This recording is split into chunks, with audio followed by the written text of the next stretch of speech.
You seem bothered by something. How did we get here? A CDMP TV and film presentation from Crazy D, the mind who brings you the Black Ice Chronicles, the Females DVD, and Situations DVD, brings you The Shifter. It's Halloween night at Crazy D's, and a pesky vamp is out for blood. Beware of the Shifter. That's it. You gotta go beat it damn scram, man. Damn.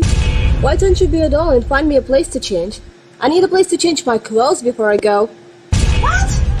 Don't try to hold me on the phone. D, you been holding out on me? I was just about to stop and help. You know I help the crackheads, D. Some people just don't have originality with their outfits. It's like I hear voices in my head talking to me and shit. I saw that punk ass Charles Pippen and his cousin leaving here. I learned the grace pose. Get your camera ready. We're here, like we said, for trick or treat.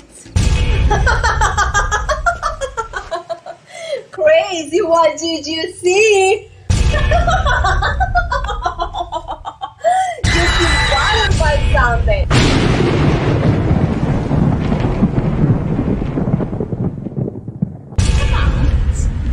You see that shit? Hey, that crazy fuck in there. Oh, what the fuck that was for? Right. Shit. Can't stand that shit. Who's the pet bitch? Like, I What don't the fuck was she need all hoes? I saw her to scratch that, poke that bitch eye. Beware of the Shifter. Be at the premiere if you dare.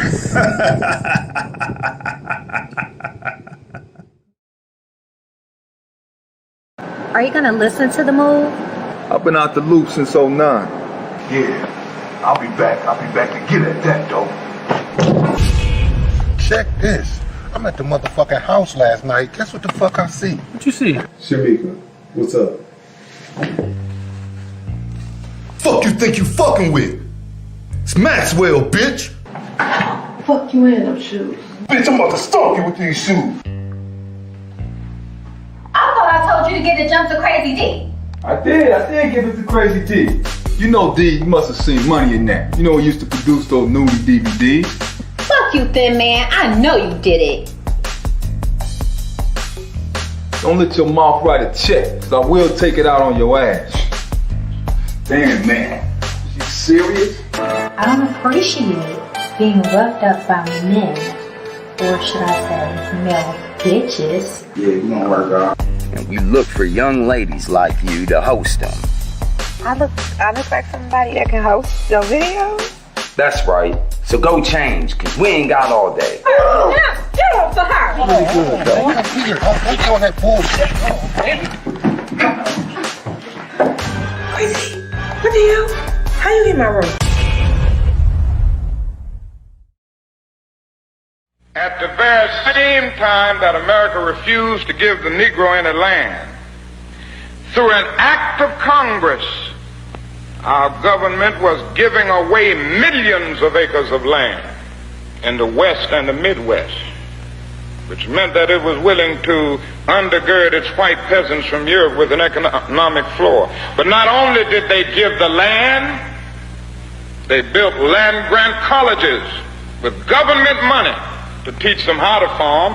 Not only that, they provided county agents to further their expertise in farming. Not only that, they provided low interest rates in order that they could mechanize their farms. Not only that, today many of these people are receiving millions of dollars in federal subsidies not to farm, and they are the very people telling the black man that he ought to lift himself by his own bootstraps.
going on, people?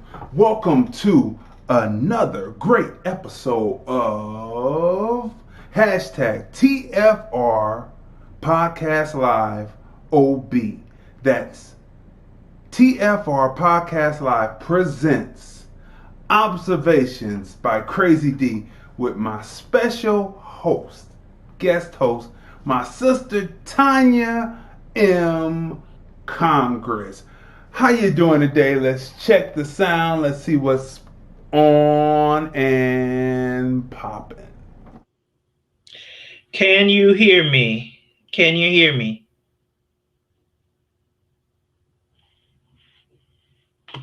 Thumbs up on that. Go ahead. All right. How's your morning going so far? My morning is going pretty good. It's a dreary day here in Cleveland, Ohio, and it's looks like it's going to rain. It was a partly cloudy yesterday as well, but I started out the morning good. I took it slow and got up a little bit later, stayed in the bed till about 10, got up, did my usual face routine, and I didn't eat breakfast today, but I had my mind on coming on the show because I was thoroughly entertained last night, and so I'm sure we're gonna get into it. But how are you doing this morning, brother of mine? I'm doing pretty good. Las Vegas, 77 degrees today in Las Vegas. Sun is shining. COVID still in the air, but people are still making their way and doing their thing. 213-943-3358. We are opening up. The phone lines are open every day that we come on, Monday through Friday, 9:30 a.m. Pacific, 12:30 p.m. Eastern. Every day, Monday through Friday, we come on. The phone lines are open, but we are taking your phone calls today to talk about what we saw on the television, the television last evening. 213-943-3358. We want to say, what's up? We want to drop out. We want to say what's up to the people who are watching us on Periscope, on Vimeo, on FB, and on the Film Review Life channel. The Film Review Life channel on YouTube. Make sure you go there. You smash the subscribe button. Smash the like button. Like this video because we are bringing some more information and entertainment to you today, right? So what's the topic for the day? What's the topic? Been seen that, do something else. Been seen that, do something else. 213-943-3358. The hotline is open. The chat is open at the Film Review Live channel. Also, the chat is open at the FB, so make sure that you go there and do all necessary. Smash and like all platforms that we are simulcasting on right now as we go, right? So, been seen that, do something else.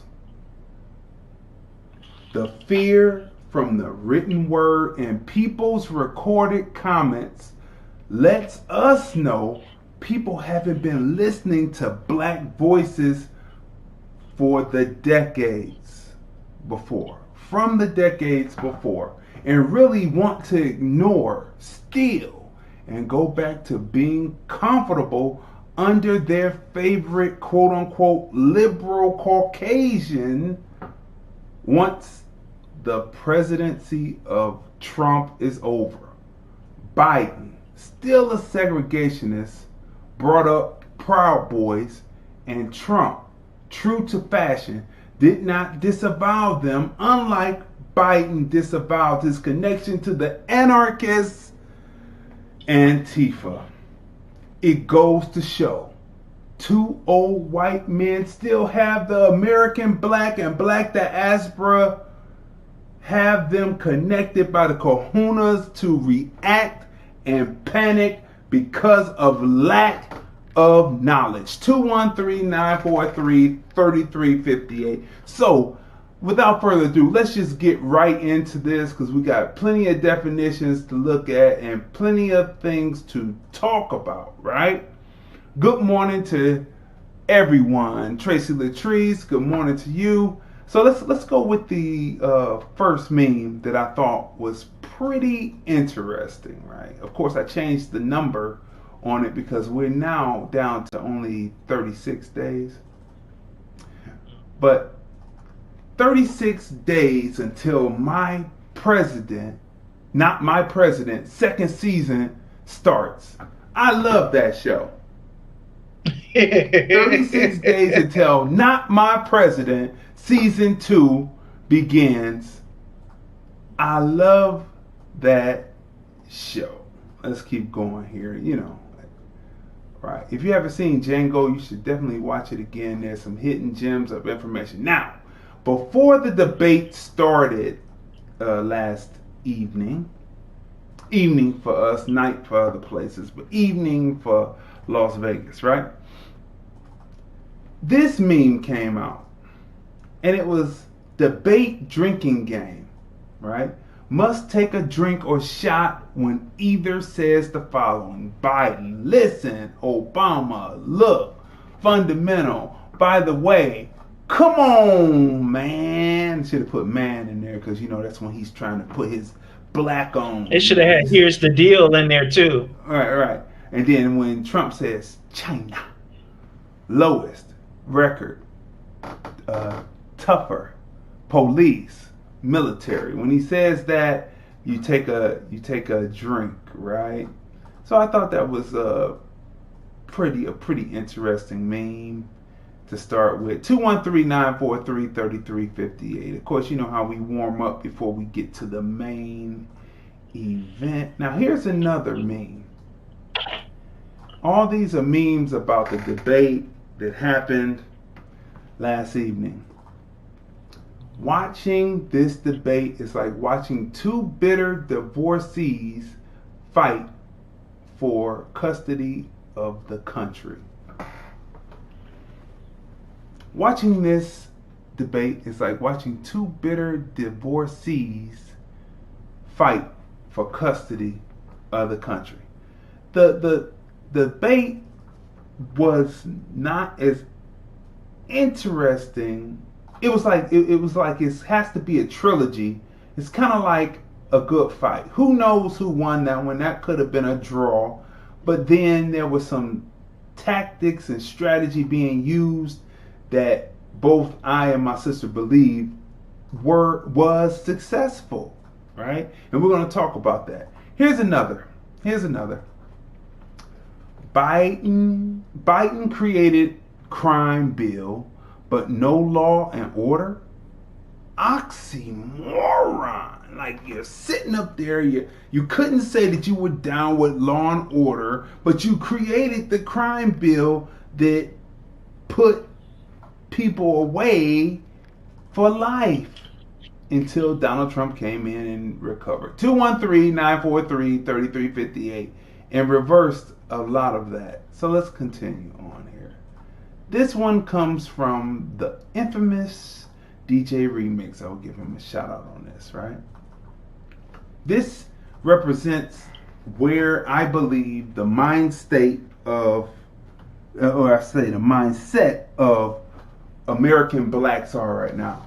This snit is horrible. Can't I vote now just to shut him up? Now, who is the he that I am supposing they're talking about when they say, can I vote just to shut him up? This is the mindset that I believe most African Americans are on. What do you think? I think they're referring to Trump, and simply because they're following behind their candidate who told Trump to shut up last night. Man, can you just shut up? But I believe that they're referring to Trump, saying that they want to go ahead on and cast their vote for their person so that they can shut him up. Yeah, I agree with that. I believe that is so. Now, This meme, various different examples of this meme went around the internet last evening. Black Twitter, Black Facebook, Black Instagram. It was on and going with this meme right here. And the meme says, the next presidential debate moderator should be Samuel L. Jackson. I said 2 minutes, mother. Right? And I think that a lot of times people take movies for real, like that's an acting part. I don't know how effective the person would actually be in doing that. Okay, next meme. Do y'all like your presidents not being able to communicate and cutting people off when they talk? Do y'all like your presidents not being able to communicate and cutting people off when they talk? Now, on this aspect, I'm thinking that they're speaking of both candidates because each one was cutting each other. And we found out something about Biden last night. That Scranton upbringing shows me that he's a little ignorant something. He's got a little ignorant streak in him, kind of like just a little more maybe than Trump has. What do you think? Yeah, and it showed in his lack of decorum. I have never seen in my life a presidential debate. You know, of course, they're on different sides of the coin. That's why they're debating and highlighting their concerns and their issues and what they're going to do to address problems. But when the insults started flying, you know, when you calling a person, Trump did say some things about Joe Biden, but he never addressed him as less than who he was. Like Biden called the president a clown. He called him, this guy, like he's nothing. And the honor of the office should have still been adhered to. Most presidents are addressed as Mr. President. He's still Mr. President, whether you like him or not, whether you like the way he talks or not, he's still Mr. President. And you, as a presidential candidate, are standing there referring to this man as a clown who's run this country for 4 years. That was a lack of decorum, and it was very ignorant. It was very non-classy, but he thought it would be okay because he thinks that the general consensus feels the same way. So he felt that he could take that liberty and address him like that, but I didn't like it. I didn't like it at all. You have to have respect for the office of the presidency. So I thought that was very ignorant and very disrespectful, like he didn't actually know. So I'm giving him the benefit of the doubt that it was ignorance and he didn't realize that he should have had respect for the presidency still, no matter who sits in the seat. Right? No matter who sits in the seat. But he didn't, and I don't want to say that he's stupid because he has been there 47 years. 213-943-3358. This next meme. This right here lets me know that somehow the memo has not been passed down about Kamala. Some people call her Kamala. Kamala. We call her Kamala because she is not American black. Pence better enter with caution. Caution sign next week. Melanated queens come with natural debate in our DNA. Oh man, Kamala is one of us. Woo, better watch out. Better watch out, Pence, next week, because the sister is coming. What do you think? Well, now we're into this, in this newfangled terminologies that we're using today. A couple of terms like, your truth. And things like that. Melanated is another terminology that's being used today to offer a generalization and to be inclusive of multiple people of color, so to speak. So melanated. So melanated queens come with natural debate in our DNA. That may be so, but what I expect her to do is to come in and do exactly what Donald Trump did last night. She's going to come in, she's going to try to cut him off on points. And with Pence, I think he's a little wiser than that because, you know, he's kind of stoic. You know, he has been studying, he's the type that is going to study his opponent. So he knows how she debates. He knows how she talks. And I think he's going to be ready for that tactic of over talking and out talking. I think he's going to be ready for that. And he's going to be ready for, she has another thing that she does where she sidesteps. If you ask her a question, she's going to answer it with something else, answer it with another comment, but she won't directly answer the question. So if he pays attention to those, he'll fare pretty good in the debate. Plus, you know, he comes from Indiana. Who else comes from Indiana? Like think of someone else who comes from Indiana. Besides the Klan? Yeah, besides the Klan. Didn't Kyle come from Indiana? Oh, that was Illinois. It's real close. But I'm talking about Gary. I'm talking about Gary, Indiana. I know, but I can't think of it right now. I know, though. It's the Jacksons. It's the Jacksons. You know, Gary, Indiana. Right. So, you know, different people who come from Gary, Indiana. But, of course, it is the stronghold of the Grand Dragon of the Ku Klux. It's not Ku Klux. It's Ku Klux Klan, right? Ku Klux Klan, right? KKK, right? It's the grand. So as this meme went up, I'm thinking, hey, Pence is like used to being a Negro whisperer because he was governor, and he's used to being a Negro whisperer. So you're gonna have the person that's from the home of the Ku Klux Klan and the home of the Jacksons having this debate with Kamala. All right, so that's going to even it out just a little. Okay, here we go, people. The whole world watched this debate, embarrassed for our country. That's what the person said on the meme. Now, what people don't seem to realize is you should go back and read some of the transcripts, some of the written record documents of how debates took place. People called people everything except for the kitchen sink. They called them monkeys, chimpanzees. They called them out their name. So this whole thing about America and this so-called decorum, the gloves were off last night, and it should have tapered down after they took their barbs at each other in the beginning because it went kind of long in the tooth with it.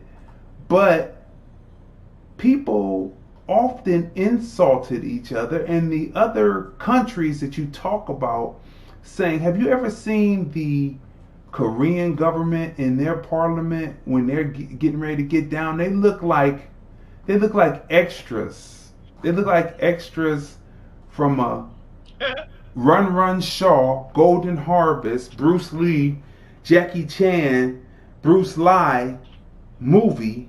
You know, the ones that really don't know kung fu, but they're the acrobats, and that's how they look when they're trying to swing at each other. It's not like how we give it to them. They be like, and have you ever seen it? Have you ever seen it get loose fisticuffs in these other countries? So don't worry about the other countries unless you research the other countries. Research what's happening in their parliament and in their Congress, and you will see that nothing is new under the sun, and no one is better than anyone else. Everyone argues, squabbles, fights, calls each other out of their name. That's just human nature. Okay, here we go. Here's another. We're getting ready to get close to the rubber hitting the road. Sticking point for me was the failure to condemn white supremacists, plus saying, stand back and stand by. Wow. Shaking my D head. Shaking my... You just fill in the blank there, right? Like, shaking my head. So what you got to say to that one? Well, I can give credit there because that was a sticking point for me too, because he stood for what he stood for, which is more than I could say for Biden, who wouldn't own up to Antifa. And Trump kept saying that's a leftist thing. This is not on the right. It's a leftist thing. And he still would not address it. He refused to address it. He refused to refute it. He refused to come in agreement with it. He just stood neutral. And to me, that is as jelly back as it comes. I can give credit to the person who, at least we understand that both presidents are racist in their own way, right? So in racism, go look up the definition of racism, because that's another thing as well. So he has a preference for his race, or he's about his race, right? But the white supremacists, white supremacy is another thing as well. All white supremacist groups, now y'all getting ready to want to lynch me for this. All white supremacist groups are not on, they may be on hate speech, but they're not all on hate actions, like some of the activities of the Klan over the years. So all of them are not. White supremacy just means that they consider themselves supreme or superior. Well, I mean, basically, so should we. Actually, we built the country, so we should feel that way too. So I don't have a problem. At least you know where people stand at. And because he said stand back and stand by, guess what? They're going to be more inclined to do that, because he did not condemn them. He did not condemn them. He gave them a directive, though. And guess what? They're going to follow it. They're going to follow the directive. But Joe boy, he couldn't even identify one way or the other. And so that's an issue. So what is he going to do in office? He going to take the middle road on everything that's presented to him. Okay, so how you must be a psychic, because this came out late in the morning, late at night, early in the morning. And the person says, Lord, and the other person says, words mean things. The Hank Bird said, but the person who posted the meme, reposted his meme, said, Lord, oh boy, can't you hear the fear in that? Can't you hear the fear in that? And the article says from NBCnews.com, Proud Boys say they are standing down and standing by after Trump's debate call out. Now, Proud Boys say they are standing down and standing by after Trump's call out. Now, for one thing, people, you have to, let me bring this down before I bring up the next piece, right? You have to understand how racist works. Racism and a racist will work, right? Let me bring this down real quick. Bring myself up, bring my sister back up. Look. Just because Joe Biden is the one who said Proud Boys to him, and I'm going to tell you this, and you're not going to believe me, but we're going to break down definitions tonight, and we're going to show you something today, this morning. I'm saying night. Boy, the days blur as they go. But look, yeah, you may not believe this, what I'm going to tell you, but being a racist is like being a Christian. Wait, what did you say? Wait, hold it. You are going straight to hell.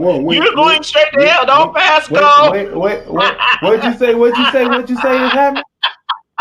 You are going straight to hell. Do not pass go. Do not collect $200. Do not. You're going straight. You just, oh boy, they're condemning you already.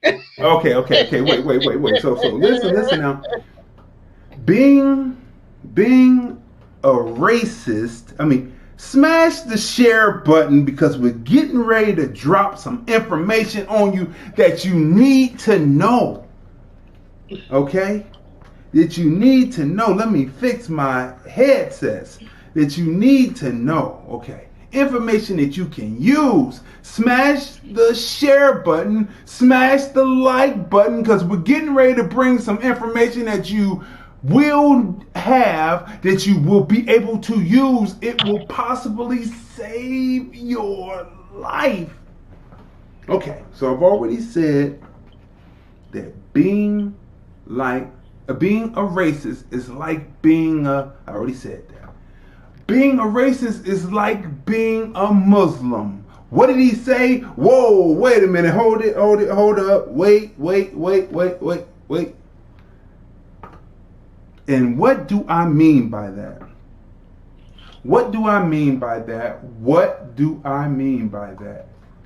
Pen check. You can now pen a message. Okay, got it. What do I mean by that? I mean, racists have various organizations. I don't like what you're doing with this. I'm going to start my branch over here. It's like different, like Christians and like Muslims starting different churches, different synagogues, or like Jewish people starting different synagogues. There's Orthodox and unorthodox, etc., Zionists, etc., all that. Then you got the Muslims, you got the Orthodox and unorthodox Muslims, right? Sunnis, you got the Nation of Islam, you got etc.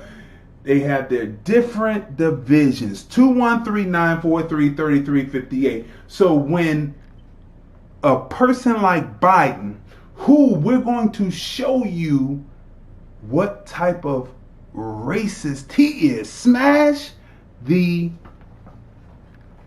share button.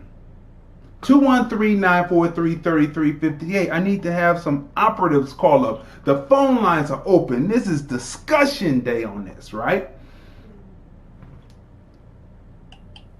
We're going to show you what type. When Biden rose the Proud Boys, he could have said the Boogaloo Boys. He could have said the KKK. He could have said anything, but he threw it out there. And Trump did not disavow them like Biden is disavowing the racists on the anarchist Antifa side. That's right, I am stating this. The racists, the Marxists on the anarchist Antifa side. Because when you're in competition to keep your Negroes in check, you may sound like you're for your Negroes, and the only reason why Biden sounds like he's for you is because you do not know the information. Smash the share button. We're going to drop some information for you today. Now, let's go to the article, right? Let's go a little bit into the article, okay.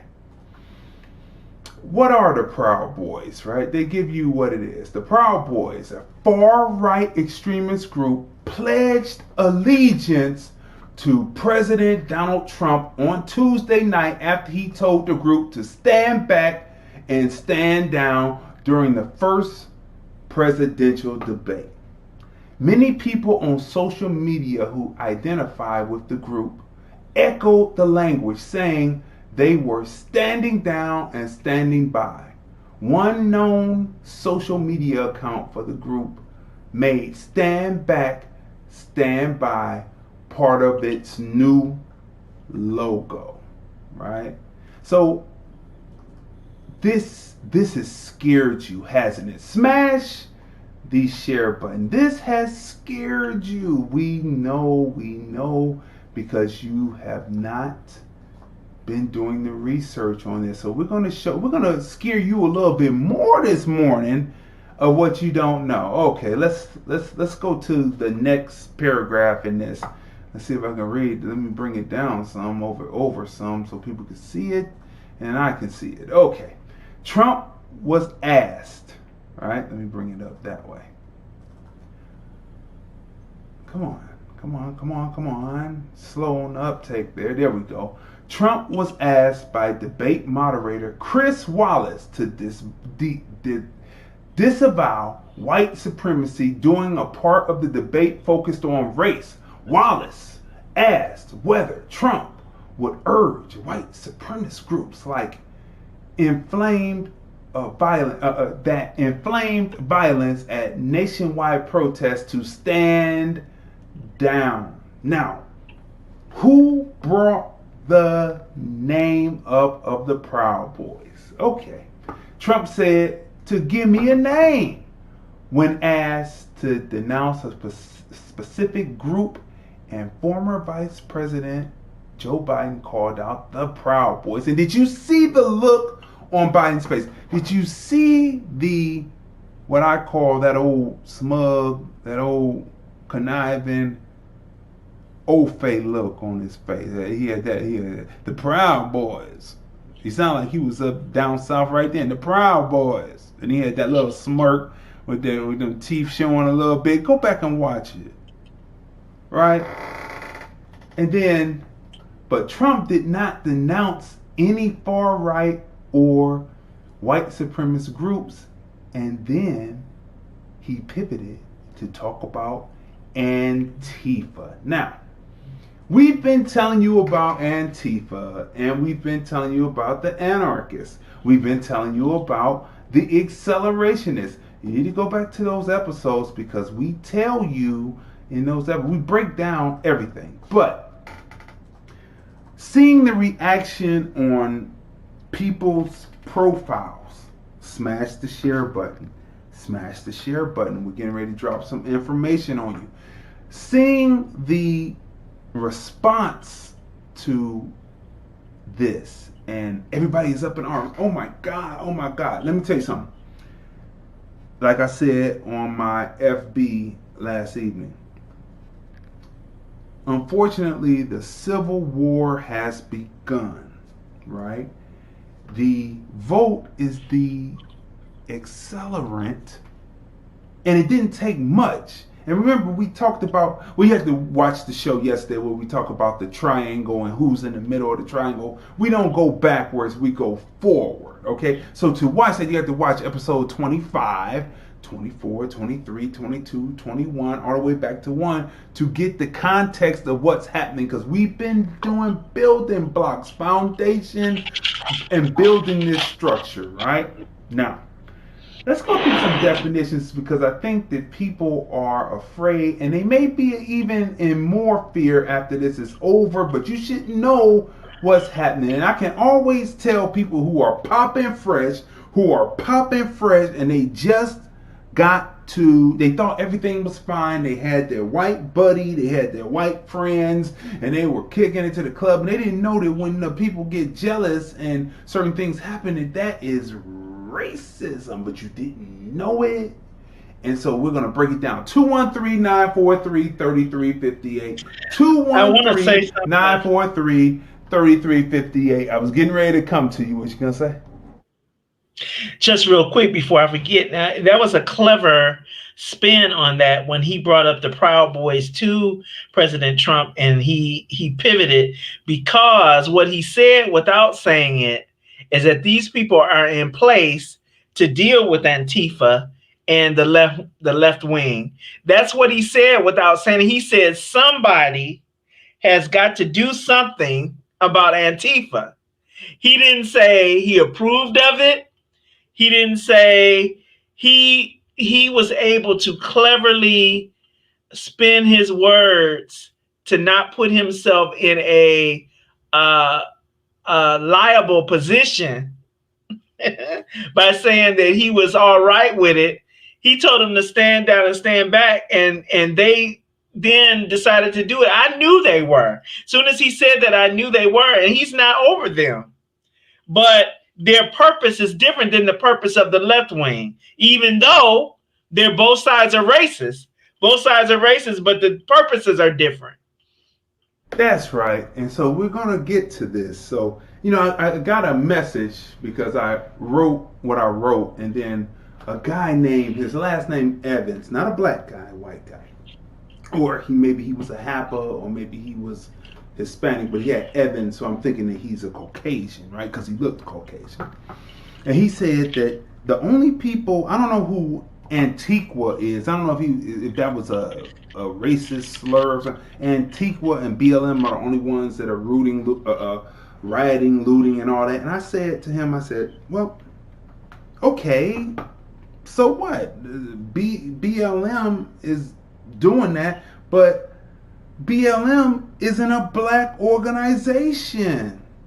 Come on. When I look at BLM, I see nothing but white folks out there. They're the ones doing it. And I told him, I said, it's going on out there, and it's a civil war, and going on out there and kill each other up, and the American blacks will wait on the sidelines and wait for the carnage to be over. It's the funniest thing to see white on white crime.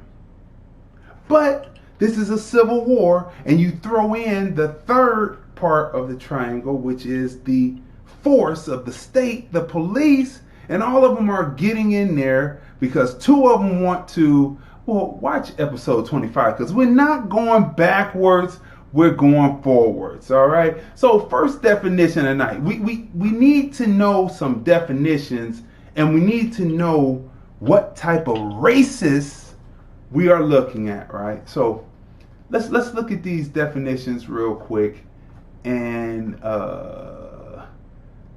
let's get some clarity on some things. Racism, it's prejudice, discrimination, or antagonism directed against a person or people on the basis of their membership of a political, racial, or ethnic group, typically one that is a minority or one that is marginalized.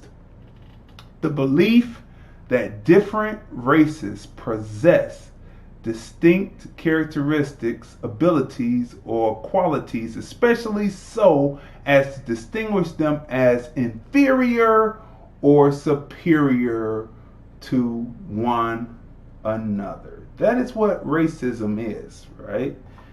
Right. Now, as we keep moving forward.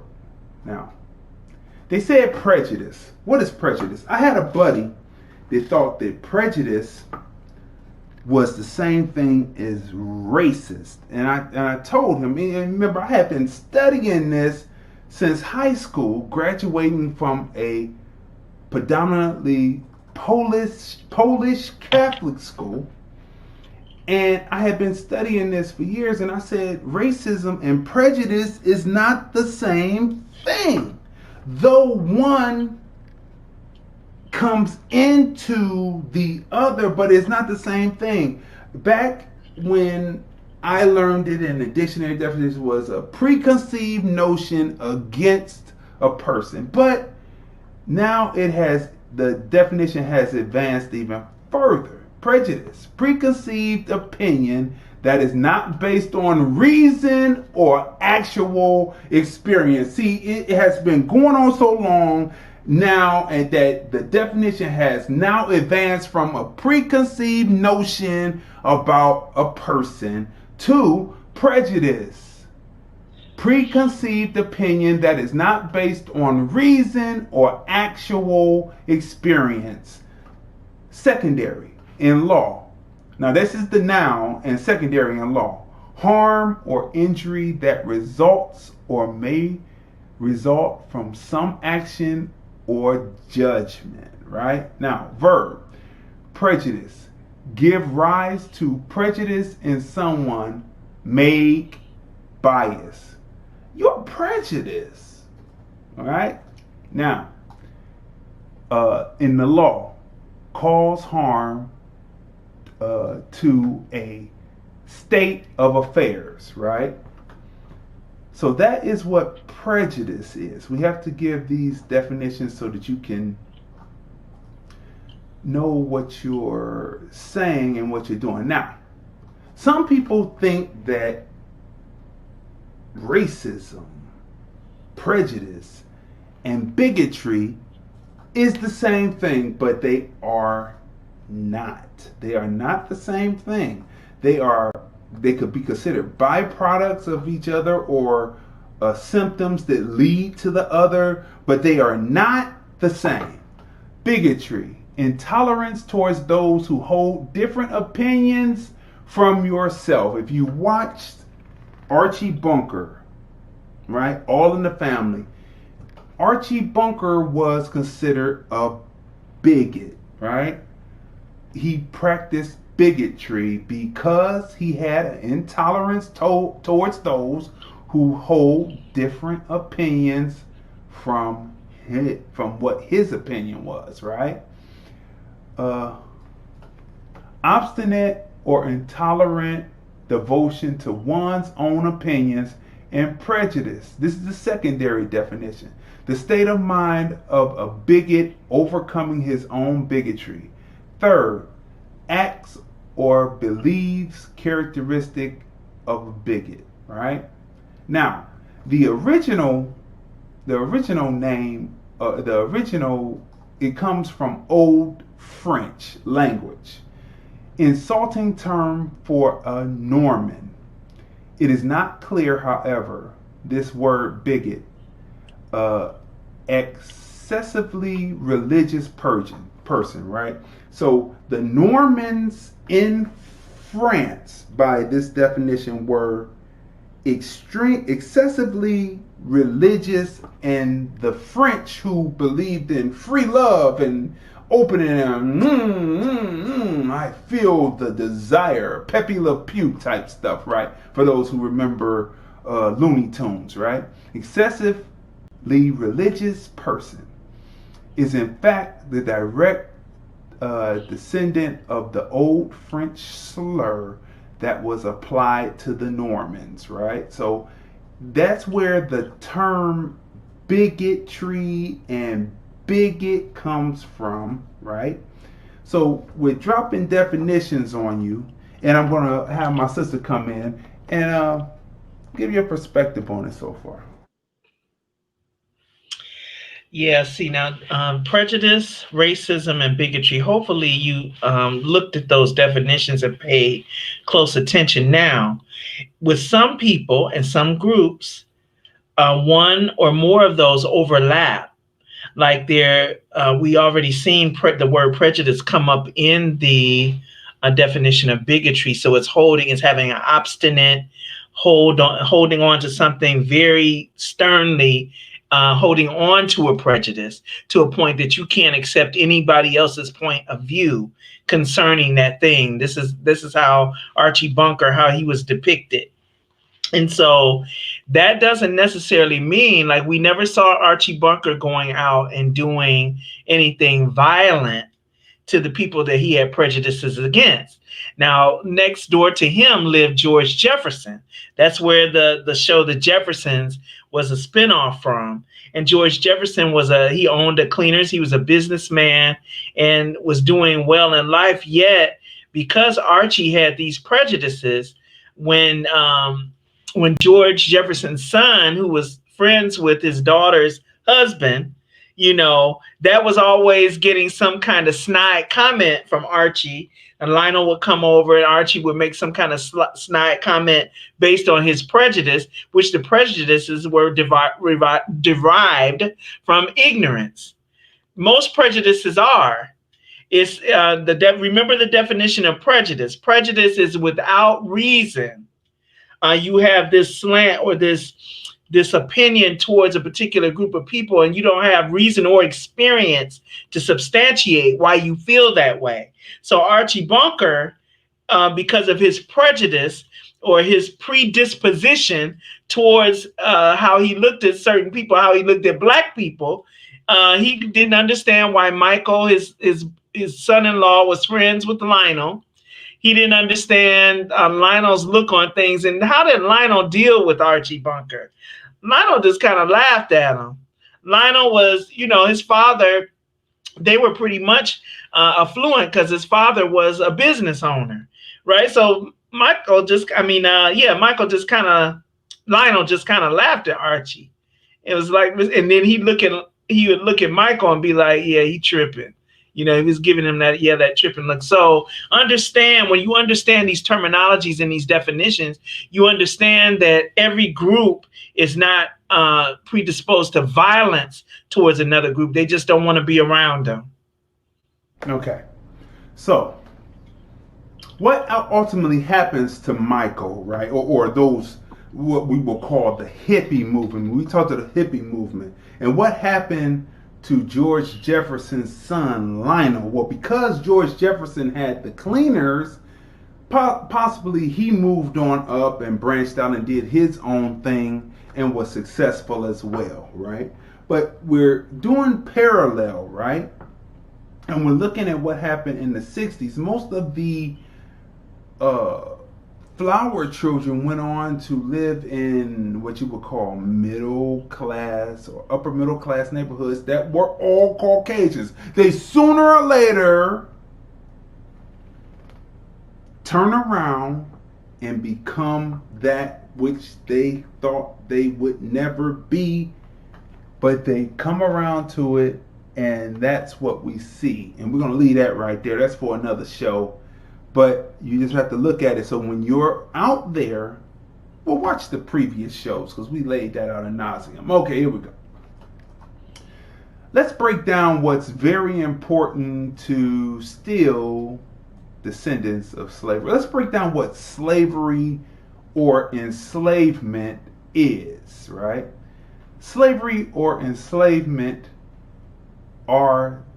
is the state and condition of being a slave who is someone forbidden to quit their service to another person and is treated like property.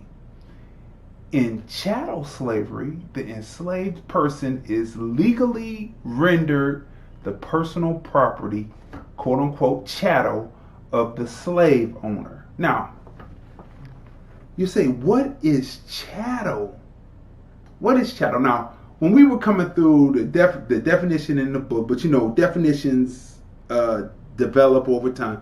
Chattel meant human cattle. That was the terminology. But as English language progresses, new definitions come about as times move and times change. So this is the new official, new to us, but probably regular to you, or new to you because you've never even looked it up. So chattel.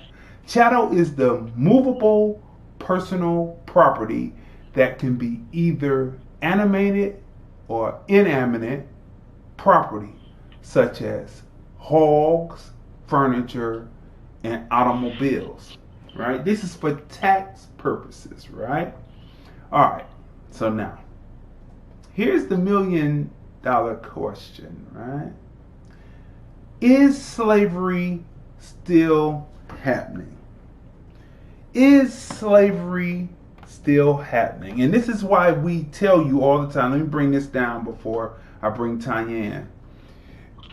We say this because we constantly say that you have to be aware of what's happening around the world, because if the setup is to bring, I have to repeat this, if the setup is to bring immigrants in to replace you and make you below second class citizenship or citizens, what will you as a people have to do if you choose not to go the quote unquote revolutionary route. You may be subject to what is happening around the globe. So, time. We know that in Africa, prostitution is going crazy. We know that. Because the European, but watch episode 25, we lay that out, right? Is slavery still happening around the world? And is it as insidious and pervasive as it was in the Americas?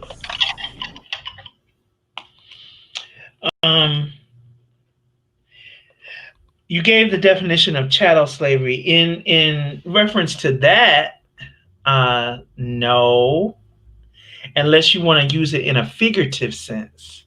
In a figurative sense, the people are enslaved. They're shackled. Their minds are shackled, which is the prime reason why they make the decisions they make. It's the prime reason why they do the things they do.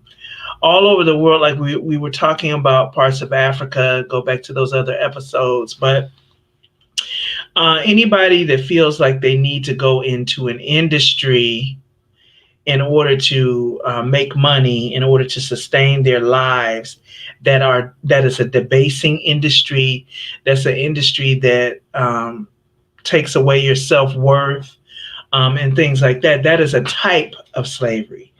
Here in the Americas, the slavery will be the prison system. What do? The handcuffs has a chain, that's a shackle. The stocks, when they have the men together on the buses and they're carting them off to the prisons, they're in stocks and chains a lot of times to get there so that they don't try to get away. So they're in that, and so they're going into the prison system in chains and in stocks to be, and now they are property of the state. They're property of the state that they're serving in, and they go in shackles. So it is happening that way. This is what I was getting at yesterday when I said that the key here is to get you so riled up and to get you so angered. It doesn't matter what your pedigree is at this time. It doesn't matter if you fared well in life or if you're impoverished at this time. As long as that anger, that commonality of anger is the goal that they're striving for, so they can get you into the prison system, bring in the immigrants, replace you with the immigrants. The immigrants will be ingratiated and grateful to them for bringing them here and giving them all these freebies to get started over in the land of the free and the home of the land of the free and the home of the brave. Well, okay, so they're going to move you out the way. And they're going to put you into, they want to get as many of us in the prison system, male and female, as they possibly can, so that we can get you out the way. And while you're in there, you can't vote. While you're in there, you can't vote. So now they bring the immigrants in, they get to vote, and they're going to automatically have their vote because they brought them in. And you owe us. And what honor it is that we brought you in. So we have your vote for the duration. So all of your generations after you that come in, they're going to vote this way out of it being indebted to us for giving you this wonderful opportunity, right?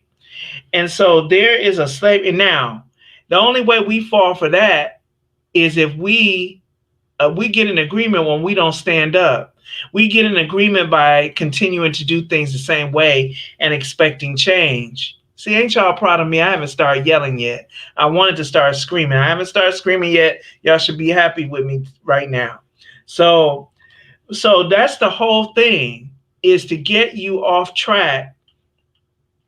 And if they can get you off track. Now, those of you who are not a threat, are the ones that's going to vote. You're going to go vote. Not a threat at all. Thank you for keeping your wits about you.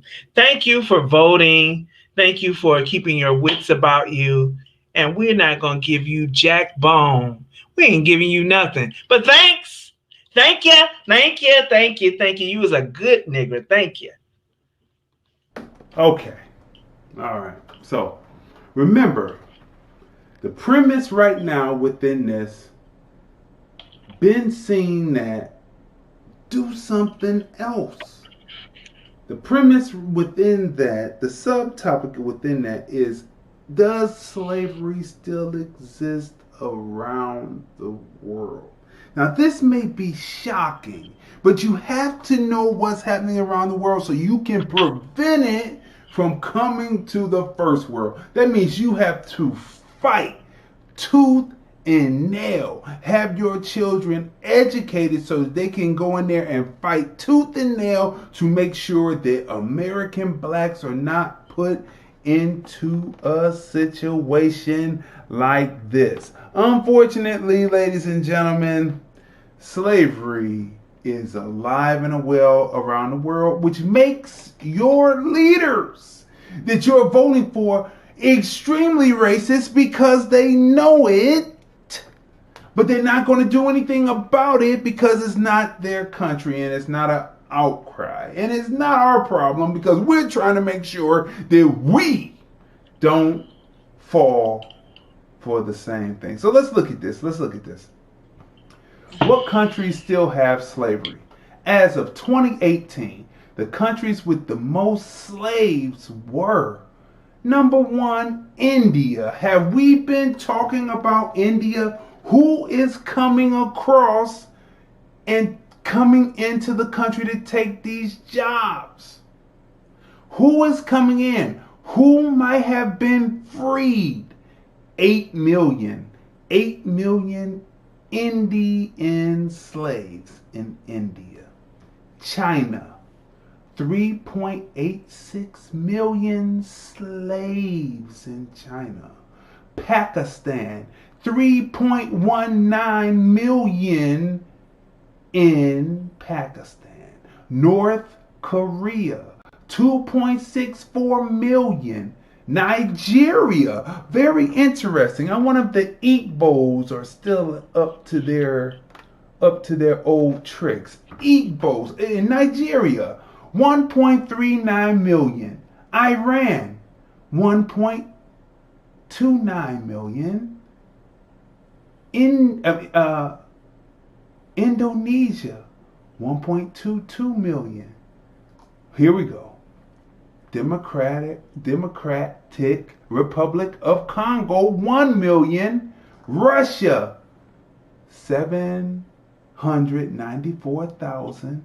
And the Philippines, 784,000 people in slavery. These are the top countries by 2018.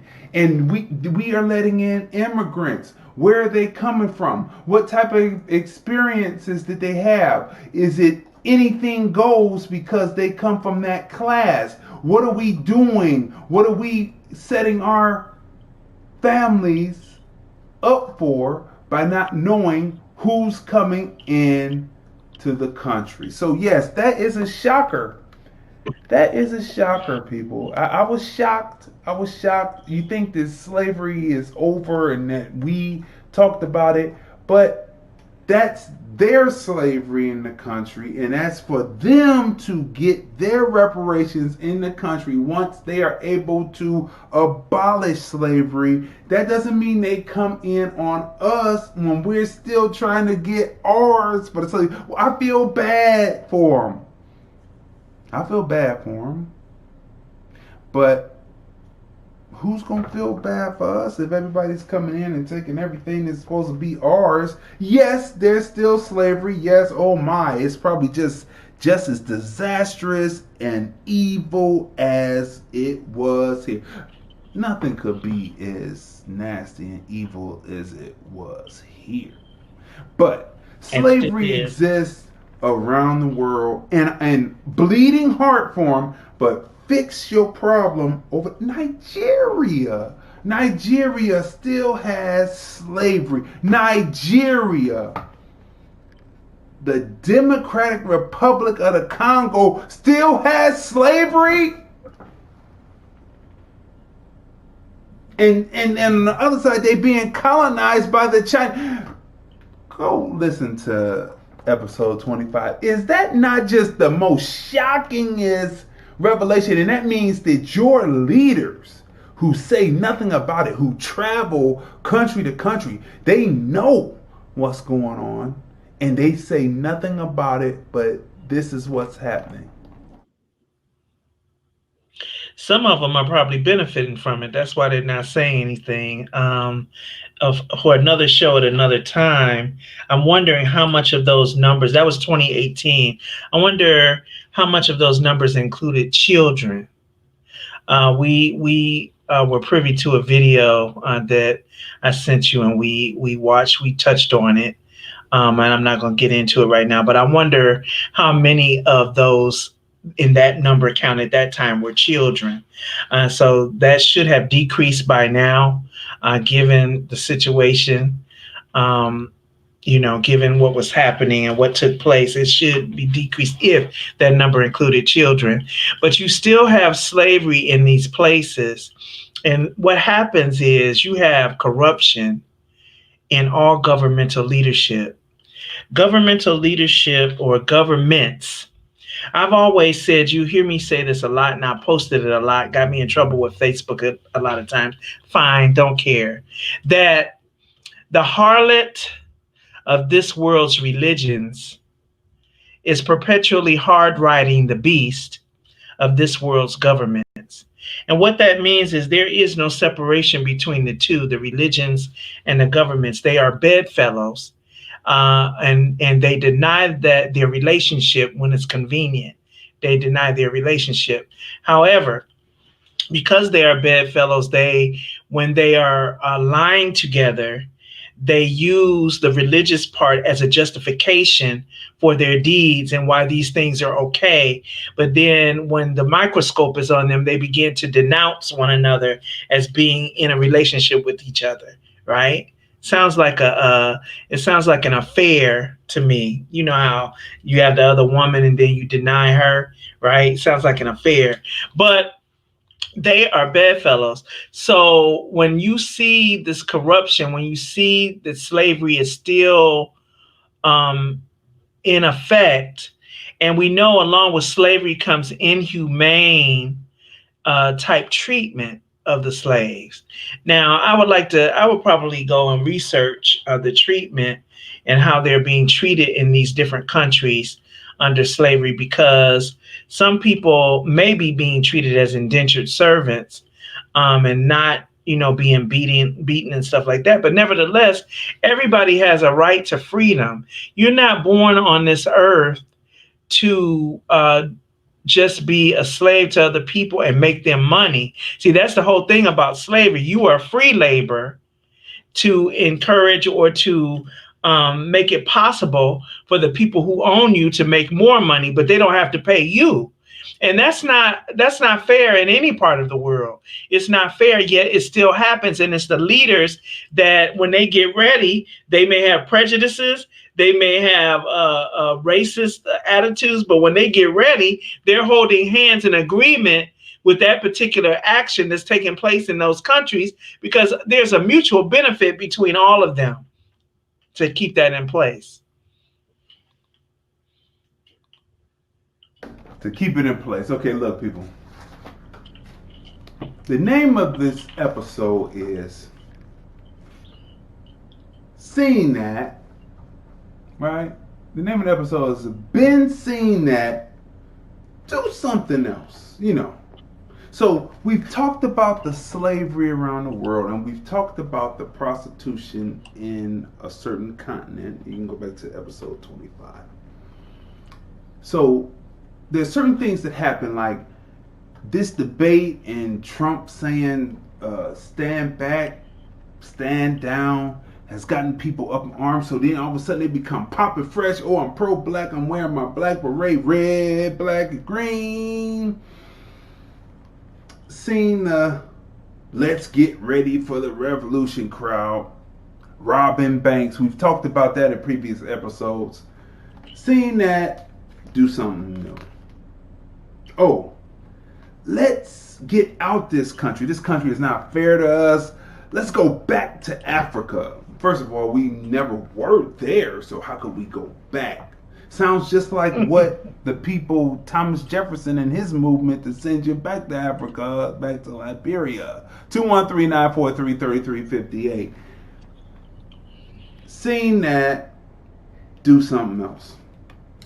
We're going to be loyal and vote party line. Some Dixie, some Repub, some independent, some nonpartisan. Divided and already conquered. Divided and already conquered, because we're going to stay loyal. We're just going to vote these different party lines, but we in the democracy. Whoa, on the horse. Seeing that, do something else.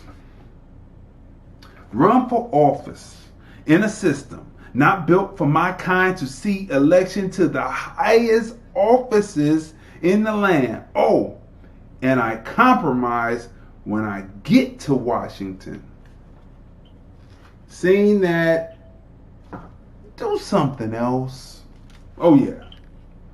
Coalitions with minorities, mostly immigrants who are melanated, but never really understand or talk advantage for you in their politics. Seeing that, do something else. Do something else. Like, I mean, you're pumped up, and so you're gonna get on this hamster wheel, and the hamster wheel is already programmed for you to jump from one thing to the next. Jump to this, jump to that. Oh, that revolutionary stuff didn't work. Oh, I'm gonna go over here. And if this doesn't work, I'm gonna go work and go get with people who kind of look like me, or they look like me, but they come from a different continent, but they might have different depraved action having been done to them, which means they come here and maybe anything goes, and you're trying to be still upright and just trying to get where you're going. Do something else. Oh, us stand together, forsaking all parties and other groups, outside groups, affiliations, affiliate to uplift in our own country. Oh, haven't seen that done before.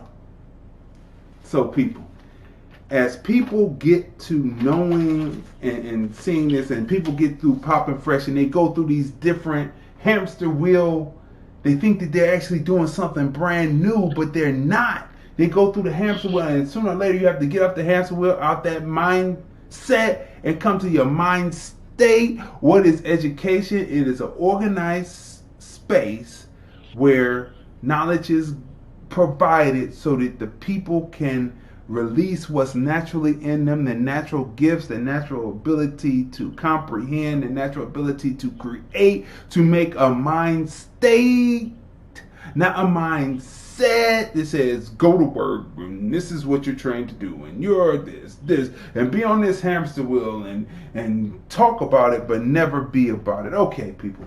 So now that we got through that and you understand more, have an understanding, middle standing, and overstanding what we're talking about, it is now time to break down the various types of races.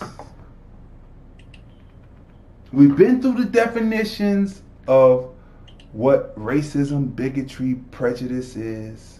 We went through the memes. We went through all those definitions. Now we're going to go in and break down different types of races. And remember, racists. And remember the premise that racists are just like Christians. In other words, they have disagreements and they break off and they make their version of what it is, and it keeps going because it's, I guess you could say, human nature. So we're going to smash the share button because this is very important, because everybody said, oh, Biden was on our side. Biden was on our side because he said Proud Boys. He doesn't like the Proud Boys for some reason, because they go against the type of racism that he is on and his group of people are on, because the Proud Boys and the Boogaloo Boys and the others are accelerationists, and they want to drop the state. Biden is not one of those type of racists that want to drop the state. They just want to have the black people and other people in their place. So we have to know the different types of racists so that we will know what we're dealing with and quit thinking that they are on your side. Okay, here we go, people. Let's start with this. Let me bring it a little bigger to start out with, then I'll make it smaller for myself. All right, people, here we go. The different types of white supremacists. Segregationist, a person who supports the policy of enforced segregation or of different racial groups. Segregationist, a person who supports the policy of enforced separation of different racial groups. What did Biden say about urban jungles and not wanting to send his kids to the urban jungle? I mean, it's on the internet. It's on YouTube. Yep. You can read it. Yep. Biden is a segregationist, white supremacist at heart. So when he's looking at an accelerationist, he's not going that far. But the next definition, the accelerationist, is pissed because it's not moving fast enough, and the people have traded off. They have heard the politicians get up there and say, segregation now, segregation then, segregation now, segregation in the future. But they have all kowtowed for money, and the accelerationist, much like the anarchist, wants to see the fall of the state because they see it as hypocrisy. And the Boogaloo Boys and the Proud Boys are accelerationists, and Biden is totally against that because he is a man that is a white supremacist, segregationist to keep the state intact. Just put the blacks and whoever else into place. Now, what's funny about segregationists, before we go forward, for those who don't know, a segregationist will work alongside you. Your kids as children will be playmates for a segregationist. But once they get to a certain age, where it's puberty, where it could be something where some babies could come, they're going to stop playing with them, and they're going to want your young sons and daughters and their young daughters and sons away from your young daughters and sons. That is a segregationist. They will work alongside you, but most likely they will be making most of the paper, and you will not be equal. That is a segregationist. An accelerationist, a far right wing white nationalist who believes in an acceleration of racial conflict, which will result in a white ethno-state. So you see, Biden, there's no skin off his back because unbeknownst to most American blacks or blacks in the diaspora, whites battle with each other. That's why there were wars.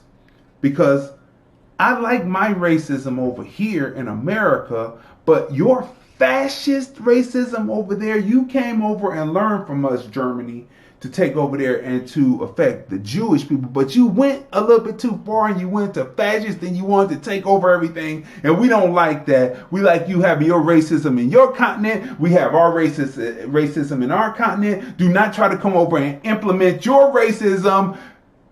Wake up and see it. Wake up and see it. So they always are in competition and battling with other and jostling for position. So what black people do is no different than what white people do, except for white people are in charge. Caucasians are in charge. And thus and so, because they're in charge, it is not as detrimental as people who have been put underfoot. That's why we say unite. And so they stay united enough on the point that they don't want you up. White nationalists. Let me bring this down so that you can see the definition of white nationalists. Okay. White nationalist, a person who espouses the belief that white people are a race and seek to develop to maintain a white racial and national identity. Okay? So this is what it is. And then a subtopic of that is white ethno-state. And let me see if I can read this through the lines. Okay, there we go. White ethno-state is a proposed type of state in which residence or citizenship would be limited to white people and exclude non-whites such as black people, non-white Hispanics, Jewish people, Muslims, etc. How many of you knew that there is such a thing as a white Hispanic? How many of you knew that while we're talking about building coalition? And when you're looking at certain Hispanics, right? When you're looking at certain Hispanics and you think that they are connected with you because they have that black blood, but a lot of them think that they come from Spain and they represent Spain. They don't represent the part that gives them rhythm. How many of you knew that there were white Hispanics? And that Hispanics, a lot of Hispanics mark white and not Hispanic. Yes, they do. So you have to know what's going on. And so non-black Hispanics, they were going to take the white Hispanics. Do you see what's going on? You need to be aware. 213-943-3358. Smash the share button. Smash the like button. We are bringing information to you today through definition. What do you have to say? I learned of that difference between white and black Hispanics when I was in school in Boston. And I was speaking with this young lady, and I think I forgot exactly what region she was from, but she was clearly a white Hispanic. Her values, what makes them differ is the values and how they express those values. They have a slight thing going on in their countries, not just, Hispanics, I guess, Puerto Ricans are included in that. That's what it was. She was from Puerto Rico. She was white Puerto Rican. And she, their values, they come here having adapted the social values of white people, because they study before they come over here, and they've had pretty much paralleled these values in their country. And then when they come over here, they automatically align themselves with the white people of this country and keep with the values that are consistent with giving them a leg up and putting them in what they believe is the preferential position. So I learned that then, and then with your black Hispanics or black Puerto Ricans, they will be more consistent. And I'm being careful here with saying values, because having a different expression of things does not necessarily speak to one's value system. But it just so happens that the ones that are considered Black Hispanics or Black Puerto Ricans, they're a little bit more soulful. They're a little bit more into their rhythm. They're a little bit more into, the freedoms, and where we as Black people, you'll see us rolling down the street with a lot of bass in our cars. With them, it's a lot of treble. It's a lot of trouble when they set up their sound systems in their cars. They have a lot of high end, and there's a lot of horn playing in the music. So they'll be coming down the street and the tuba's playing, boom, boom, boom, boom, boom, boom, boom, and I mean it's blasting, it's loud, just like you'll hear us in our, like if you guys know me, in any vehicle I have, I try to have a system where I got some bass that's booming in there, so you can hear me coming down the street, right? You can hear it coming down the street. Well, with them, it's the same thing, except it's a lot of trouble, and your low-end tuba, which is supposed to be bassy, it's just sounding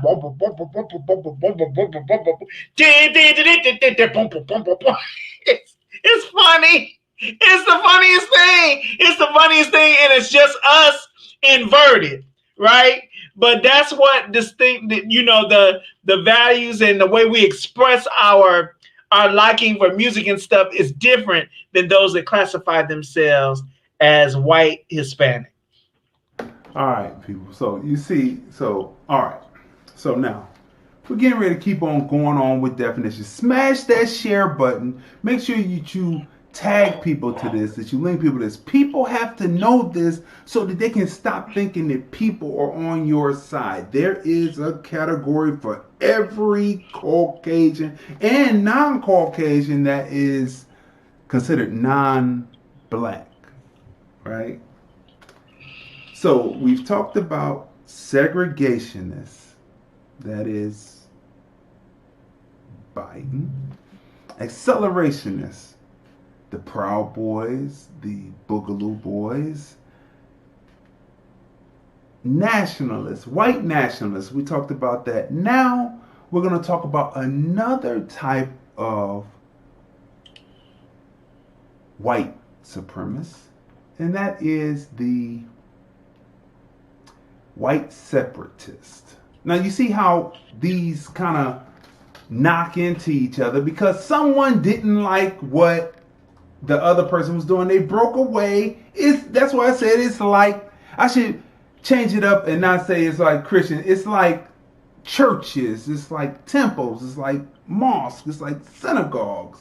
People change and move. So white separatists, a person who seeks the separation of white people from people of other races and ethnicity, and the tongue always goes back to Geechee. I keep on telling you. The establishment of a white ethno-state. See, they're kind of like the other group, right? They want a white ethno-state by removing non-whites from existing communities. They want to remove. Now, how much of this white separatist is going into the regentrification? It just seems to be a natural process from the 90, 60, 30-year plan, and you're out and you're homeless and you have no place to go, and they don't care because they want you to go. How much of that is white separatism? I want to coin that, right? So the establishment of a white ethno-state by removing non-whites from existing communities or by forming new communities elsewhere. Okay, now, here's the one that people thought, hey, we're really getting somewhere. The coup, it's cool, not clue. It's Ku Klux Klan.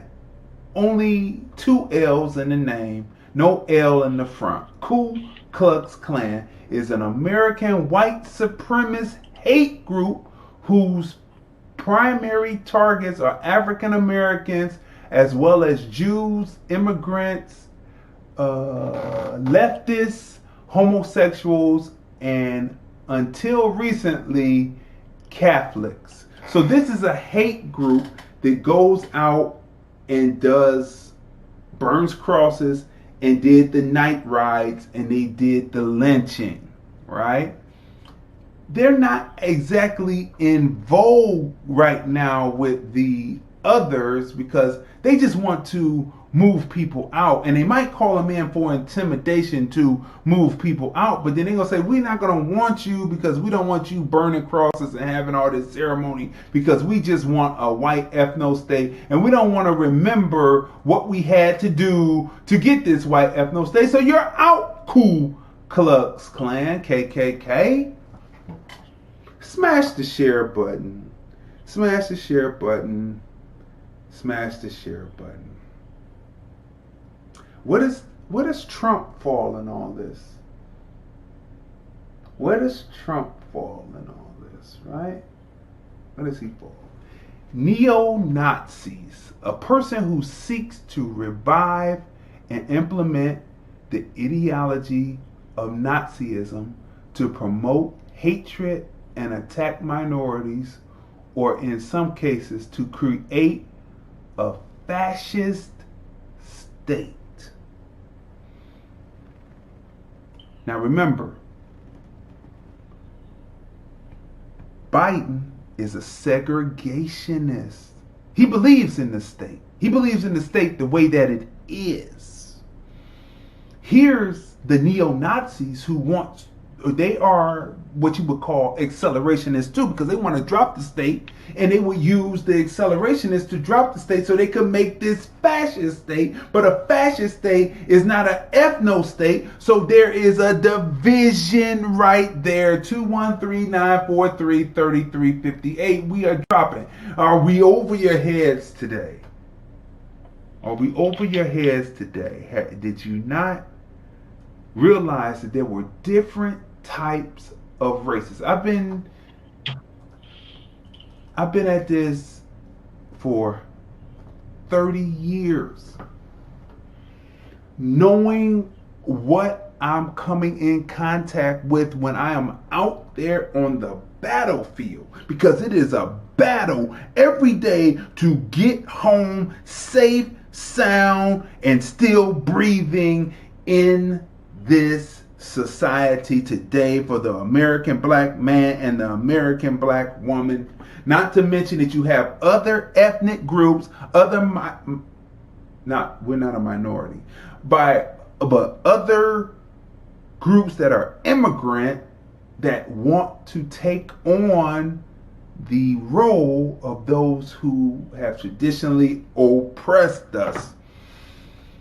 To know what you are dealing with, go back and after this is over, freeze frame and take down this information and know and be able to go out and realize what you're looking at. Realize what you're looking at. All right. So now we come to another group that's probably our more pariah in the out of all the groups. Probably they're more pariah, and that would be a subsect of a sect called the white power skinhead, a member of a neo-Nazi white supremacist and that's a anti-Semitic offshoot of the skinhead subculture. Many are affiliated with white nationalist organizations, and some are members of prison gangs. So you see, this group of white power skinheads breaks off and goes off into the different organizations to push their neo-Nazi, right? Neo-Nazi viewpoint within the organizations. They are like the agent provocateurs that are going to make somebody do something that they might not want to do. They might be a group that just says, we want an ethno state, but they're not going to get violent, but they're going to somehow make them violent and make them anti-Semitic at the same time. Right? So you have to know what this is. And the last group as I bring this over. I'm going to move this over so you can read the definition real quick. No, I'm not going to read it that way. Okay, let's bring it up here, move it over so that the people can see the definition. Then we have, ladies and gentlemen, the alt-right.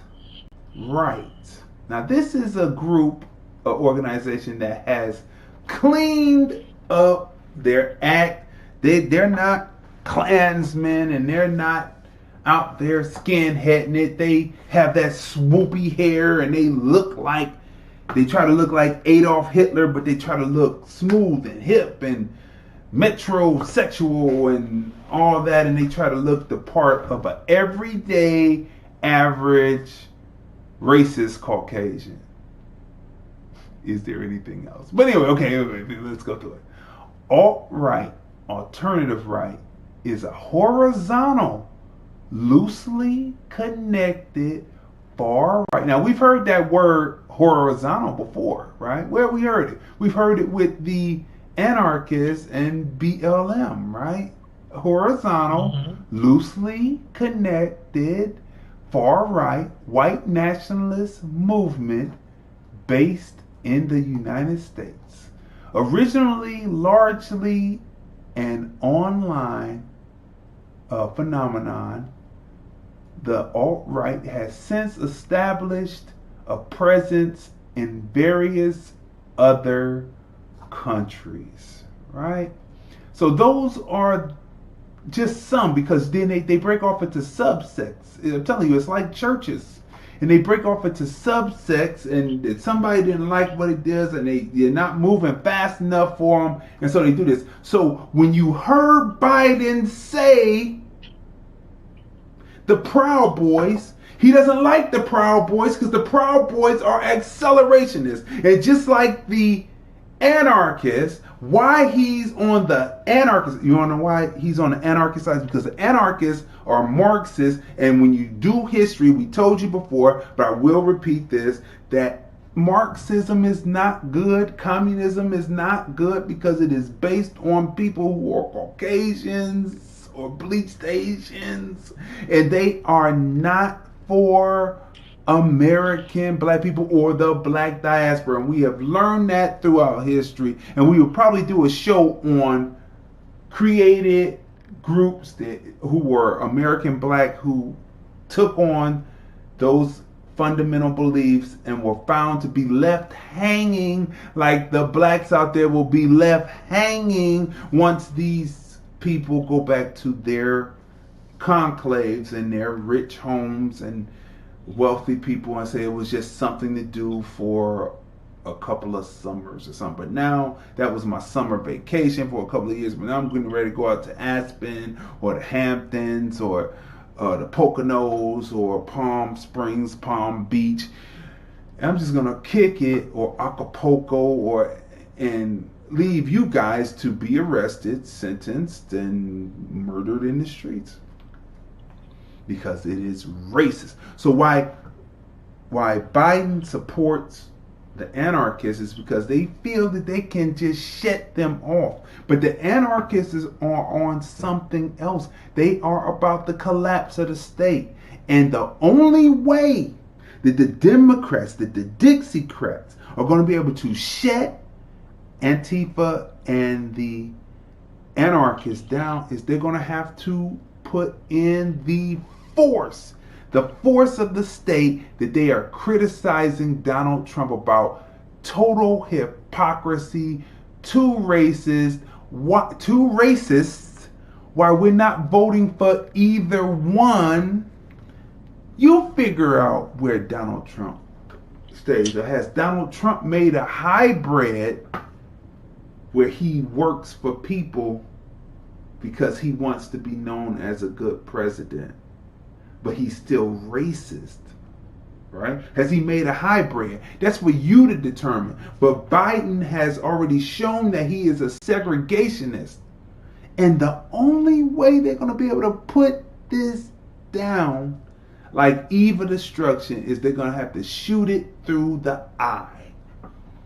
That's the only way they're going to put this down, which means they're going to have to use the force of the state, which will be total hypocrisy, which will continue to fuel the Civil War, because the accelerationists are not going to stop and the anarchists are not going to stop, which means the force is not going to stop. And if American blacks are as intelligent as I know we are, we would just be sitting on the sidelines, like I told Guy Evans, and I told him, I said, we're just going to be sitting waiting until the carnage is over. Get off those streets and let those whites battle that out. It's a civil war. It's not a new civil war. It's the final battles of the Civil War for the soul of white folks. That's what it is. And so we gave you definition. So, choose our side, the American black side for once. Quit going over here to the Democrat, to be a Democrat coon. Quit being over here to be a Repub coon, an independent coon, a nonpartisan coon. Just be an American black man and American black woman, American black woman, American black man, and get out here and stand for us. If you're not talking about us, we've shown you what they're gonna do for the immigrant. Just listen to episode 25. We broke it down for you. We broke it down for you. What really bothers me is that it seems, it seems that black people don't seem to recognize that you don't have to. It's almost like they think that this is not a choice. Like you have to choose one of these parties to go with. You have to choose because you have to vote. And I don't know why people are so hell bent on that, especially when it doesn't contribute to you. I'm just having a hard time fathoming. I'm having a hard time comprehending. I do fancy myself to be reasonably intelligent, above average actually. And I'm still not able to ascertain how the thought process is perplexing. I mean, I'm trying to figure it out. I'm trying to figure out why it has to be Democrat or Republican. I'm trying to figure out why there has to be a vote. And you brought out yesterday that a non-vote is still a vote. It is the word that you used was what was that word you used? Abstain. Right. So that's still a vote. And so this is where we're at, people. And then when he gave you all these definitions, there has been nothing but confusion. When you look at all these definitions and the overlaps and the intertwinings, and this one believes this one doesn't. So we form another group like your churches. But anyway.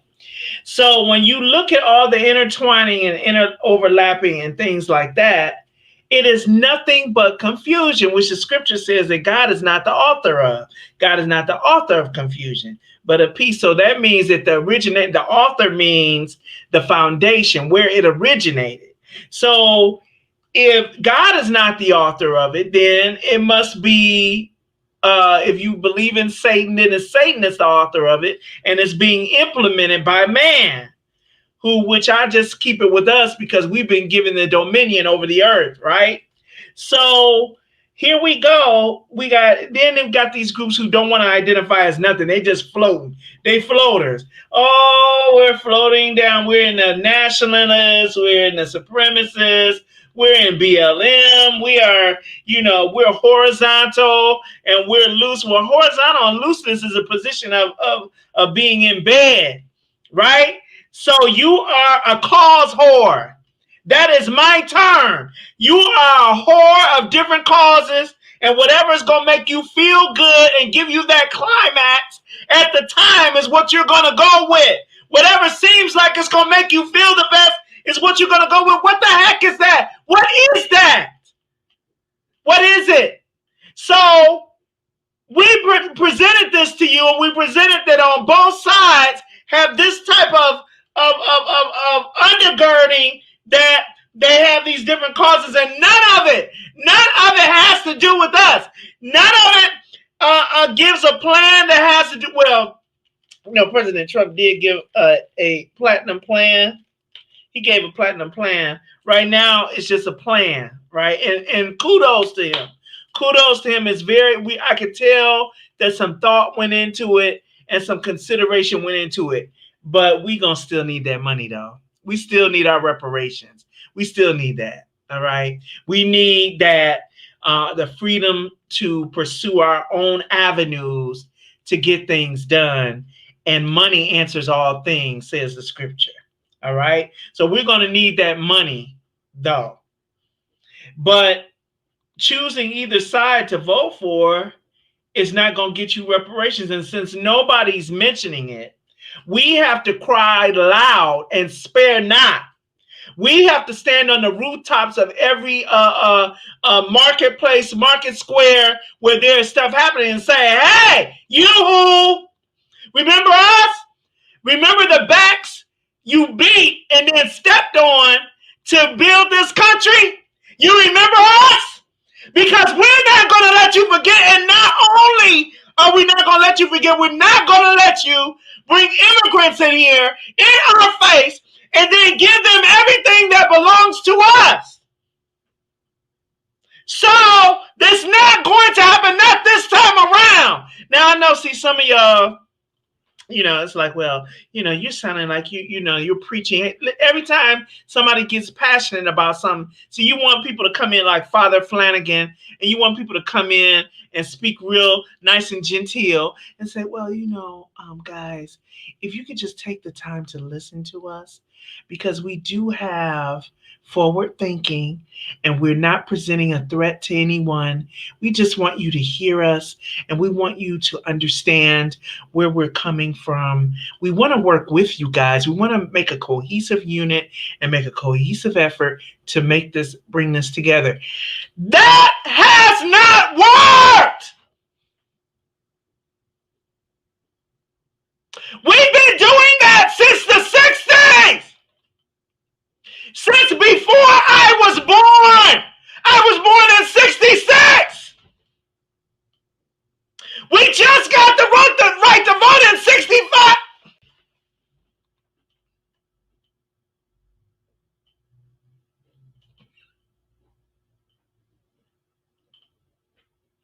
But you want to keep on.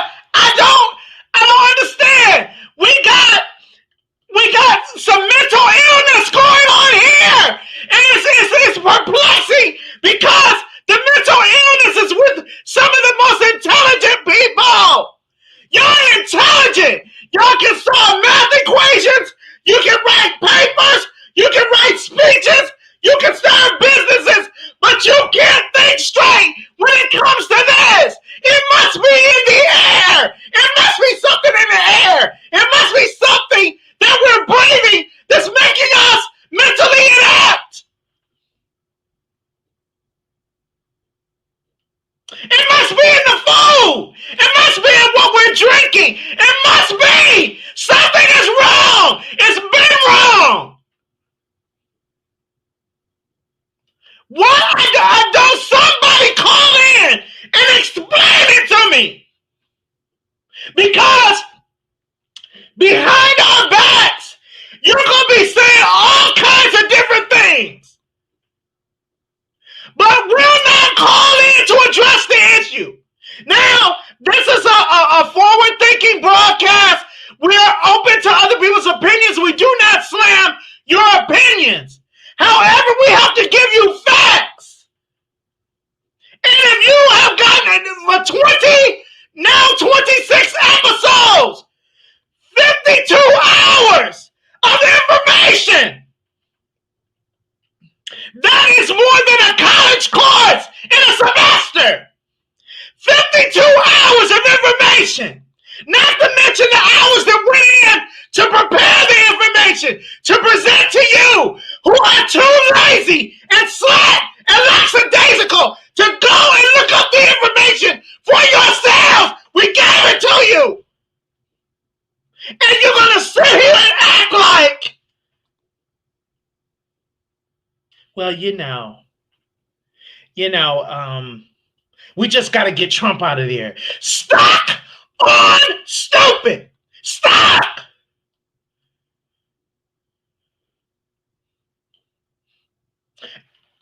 I don't understand that. Oh, we just got to get him out of there. You cannot even come to you face to face.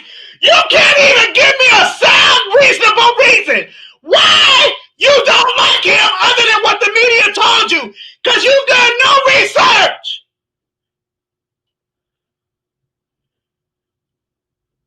So here we come in compassion and concern for our people, giving you the information. Maybe if they can watch these videos, maybe if they can take screenshots of the definitions and go back over them.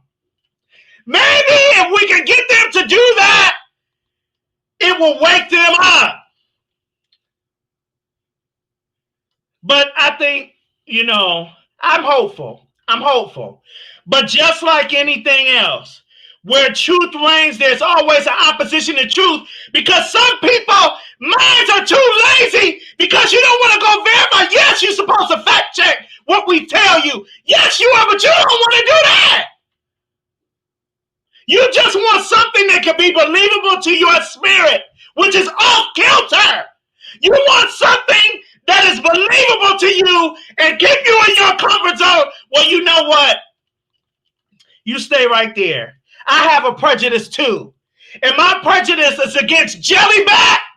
My prejudice is against people who won't stand for something. You'll fall for anything, and not just anything, everything. So stay away from me. That's my prejudice.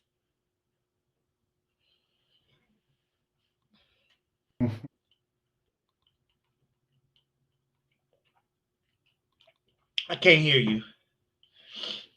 Clicked it. Listen, people. All right, here we go. Listen. Been seen that, do something else. We've given the building blocks from episode 1 all the way up to now, episode 26. We've given the building blocks, given the information. All you have to do is go back through, jam-packed with information, every single episode from episode 1. Because we as a people have to be seen, heard, recognized, and appreciated for what we've done, what we continue to do, and the most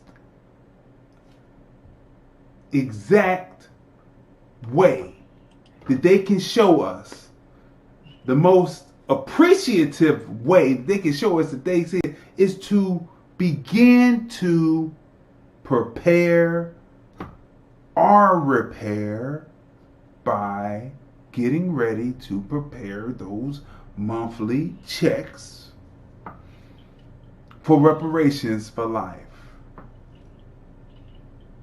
for what we've done.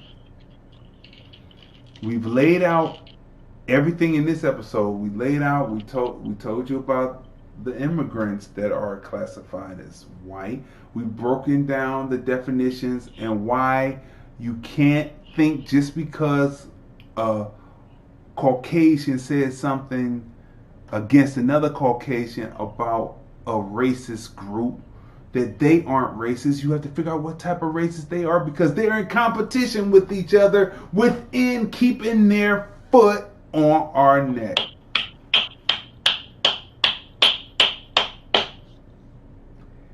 And so I was disturbed. I was disturbed with the memes that I saw. All the fear. Well, you should be more afraid because you thought it was just Trump and you thought that Biden was not a racist. Well, sorry. Now you've seen different types. We've given you different definitions of what different types of races within white supremacy who they are and what they believe. Now, you know what? Now it's really up to you now to figure it out and go tell that, and go run with it so that we can succeed and be not about this party or that party, but about our party. What was you about to say? You know, and then with Biden, it's a covert racism. And then, you know, covert is when you're undercover with it, right? And to those of you who don't do any research, you know, it appears to be undercover, right? So, and his biggest cover now is that he has this person that y'all think is black, all the way black, right? American black. Let's qualify American black. Because American blacks have a different experience than blacks in other places. Though some things may be similar, our experience has been really unique. Very unique. All right? To the point where no more. Right? So you got this person and she's coming in and I'm telling you, that's what's giving him some of his boldness too. Because he thinks that that's giving him some leverage. It ain't got no leverage with me. I'm looking at her. What is her experience? Did y'all know? Have y'all been following her interviews on some of the more urbanized shows like The Breakfast Club and stuff like that? Have you been following her interviews where she brings up artists that she said she listened to while she was in college that was off? The years were off. So now there's a liar there.